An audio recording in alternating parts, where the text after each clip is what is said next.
வாங்க இன்னைக்கு ஒரு கதைக்குள்ள போலாமா? ஒரு காக்கா ரொம்ப சோகமா உட்காந்து எல்லாத்தையும் பார்த்துக்கிட்டே இருந்துச்சாம். ஆனா கண்ணில் தண்ணி வந்துகிட்டே இருந்ததாம். ரொம்ப கவலையோட உட்காந்துருந்தான். அப்போ ஒரு வாத்து தண்ணியில நீந்தி போறத பார்த்துட்டோனையும், ஆஹா, இந்த வாத்து பார்த்தியா எவ்வளோ சந்தோஷமா இருக்குது, வெள்ளை வெளியேன்னு இருக்குது, தண்ணியில வேற நீந்தி போகுதே, சந்தோஷமா போகுதே அப்படின்னு இந்த காக்கா பார்த்துக்கிட்டே இருந்ததா.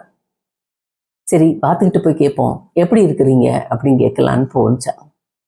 வாத்து, நீங்கள் ரொம்ப சந்தோஷமா இருக்கிறீங்க, தண்ணியிலையும் நல்லா அழகாக நீந்துறீங்க, ஜாலியாக இருக்கிறீங்க, என்னால் தான் முடியல, என்னை எங்கே போனாலும் எல்லா பேரும் காக்கா போ போன்னு துரத்துறாங்க, கஷ்டமாக இருக்குது எனக்கு, கருப்பாக வேற இருக்கிறேன் நான் அப்படின்னு ரொம்ப கவலையாக சொன்னிச்சான். அப்போ இந்த வாத்து என்ன சொன்னிச்சான், உங்களுக்கு அப்படி தான் தெரியுது, நான் தண்ணிக்குள்ளே கையை வீசி வீசி ஓட்டுற போது தான் எனக்கு தெரியுது எவ்வளோ கவலையாக இருக்குதுன்னு, உடம்புலாம் வலிக்குது தெரியுமா, தண்ணியில் நீந்த முடியல தெரியுமா அப்படின்னு ரொம்ப கவலையாக இருந்துச்சான். அப்போ அந்த பக்கமாக மயில் வந்ததான்.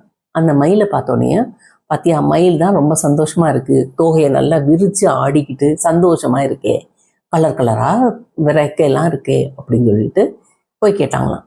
அப்போ அந்த மயில் சொன்னிச்சான், உங்களுக்கு என்ன கஷ்டம், உங்களுக்கு தான் அந்த கஷ்டமே இல்லை, என்னையை தான் எல்லா பேருமே பிடிச்சி ரெக்கைகளை அழகாக இருக்குன்னு சொல்லிட்டு பிச்சு பிச்சு எடுக்கிறாங்க, ரொம்ப வலிக்குது அப்படின்னு சொன்னிச்சான்.